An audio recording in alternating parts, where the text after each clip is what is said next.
कौन कहता है कि किसान गरीब होता है? गौर से देखो साहब, किसान तो भगवान का रूप होता है। खुद को धूप में जलाकर तुम्हें अनाज देता है और उस अनाज की कम कीमत पाकर भी खुश रहता है। कौन कहता है कि किसान गरीब होता है? अपनी जान से प्यारे बच्चे को वह सीमा पर भेजता है और देश के लिए अपनी जान तक दे देना, इस तरह का आशीर्वाद देता है। कौन कहता है कि किसान गरीब होता है? नमस्कार दर्शकों, आप देख रहे हैं देवदर्शन न्यूज। दोस्तों, आज का दिन बहुत खास है क्योंकि आज हमारे स्टूडियो में मौजूद हैं रोनू मावई, जो कि मुरैना से आते हैं और मुंबई पर छाते हैं। एक कवि हैं और फिल्मों में लेखनी का काम करते हैं, फिल्म लेखक के तौर पे काम करते हैं और आज हमारे स्टूडियो में मौजूद हैं। सबसे पहले तो मैं उन्हें बधाई देना चाहूँगा उनकी आने वाली फिल्मों के लिए।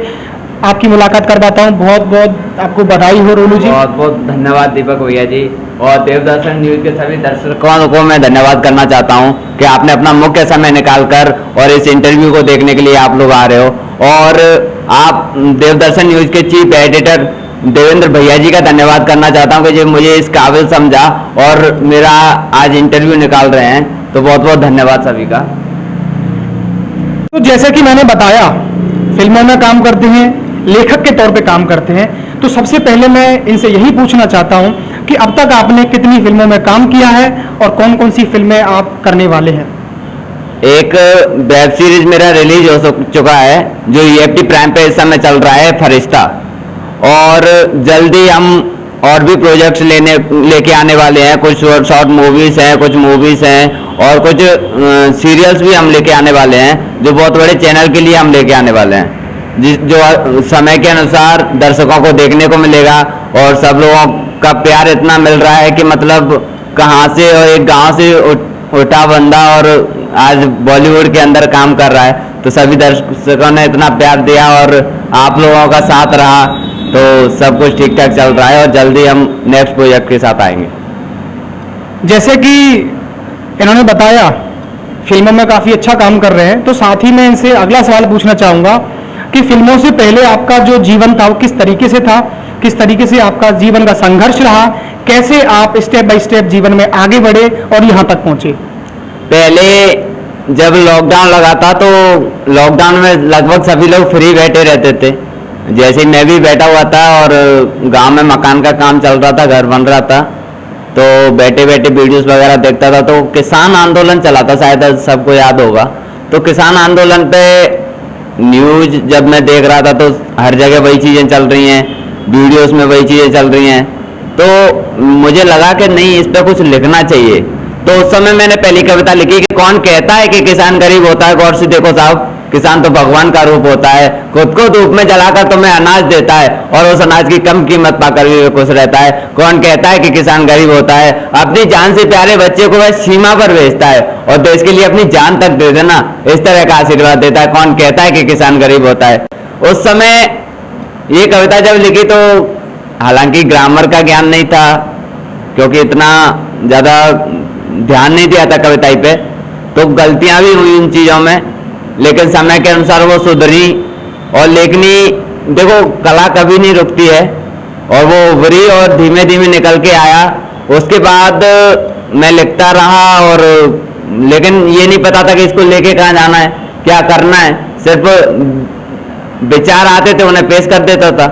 धीमे धीमे कुछ लोगों से मुलाकातें हुई, प्रोग्राम्स में जाने लगा, ओपन माइक्स में जाने लगा। उसके बाद मेरी दीपक भैया से मुलाकात हुई, तो दीपक भैया ने जनता वॉइस टीवी चैनल में मेरा इंटरव्यू निकलवाया और वहाँ से सफ़र स्टार्ट हो गया।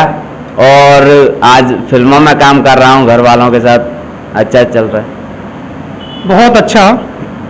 मैं आगे पूछना चाहूँगा कि आपका मुंबई का सफ़र बहुत अच्छा रहा, मैं भी देख रहा हूँ, जनता देख रही है।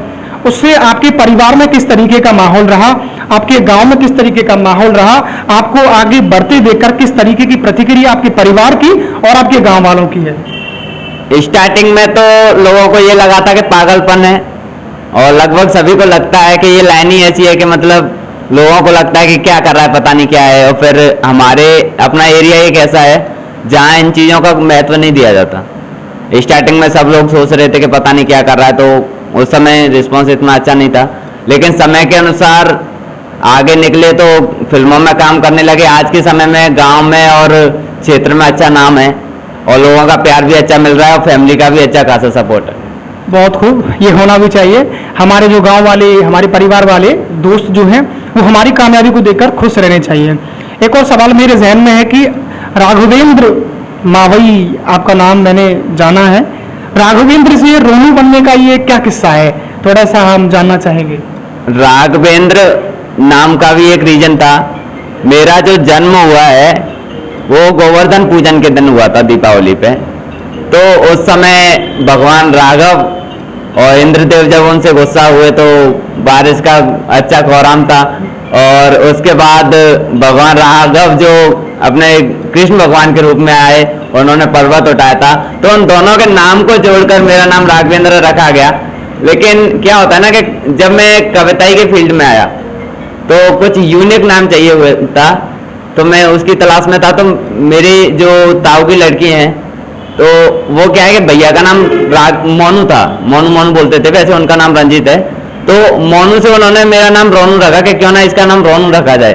तो उन्होंने मोनू रोनू दोनों कॉम्बिनेशन बनाया और रोनू के नाम से फिर वो पहचान बनी। फिर कविताई में लोग पहचानने लगे तो रोनू ही नाम चलता है। बहुत खूब। जैसे कि हमारे ब्रज में भी आपने सुना होगा मोहित, रोहित, इस तरीके के नाम आप बहुत सुनते रहते हैं, आकाश, विकास, अजय, विजय। तो अब मैं इनसे एक अंतिम सवाल करना चाहूँगा। जैसे कि बहुत सारी हमारी आज इनसे बातें हुई, बहुत कुछ हमने जाना, तो मैं इनसे जानना चाहूँगा कि किस तरीके का मैसेज आप समाज को, अपने दोस्तों को और जो स्ट्रगल कर रहे हैं उनको देना चाहेंगे, जो जूझ रहे हैं अपनी ज़िंदगी से, दर बदर भटक रहे हैं, बहुत कुछ करना चाहते हैं, करने का इरादा भी है, कहीं ना कहीं परेशानियों का सामना करना पड़ता है तो वो गिव अप कर देते हैं, उनके लिए आप क्या कहना चाहेंगे? उन लोगों के लिए सिर्फ इतना ही कहना चाहूंगा। कुछ लोग सोचते हैं कि लोग क्या कहेंगे, ये क्या कहेंगे, तो उनके लिए सिर्फ इतना कहना चाहूंगा कि परेशानियों से डरकर कभी संघर्ष नहीं छोड़ा जाता, कि परेशानियों से डरकर कभी संघर्ष नहीं छोड़ा जाता, और कुछ कुत्तों के भौंकने से गलियों से रिश्ता नहीं तोड़ा जाता, गलियों से रिश्ता नहीं तोड़ा जाता। बहुत खूब, बहुत खूब। लोगों का काम है कहना, और वो कहते रहेंगे, आप अपना काम कीजिए और अपनी मंजिल की तरफ बढ़ जाइए। तो दोस्तों, बहुत ही खास मुलाकात थी और मैं बहुत खुश हूँ इनसे मिलकर, और अच्छा लगा मुझे बात करके। आप देख रहे हैं देवदर्शन न्यूज़, मैं हूँ दीपक सिंह आज़ाद, मेरे सहयोगी कपिल वर्मा के साथ। जय हिंद।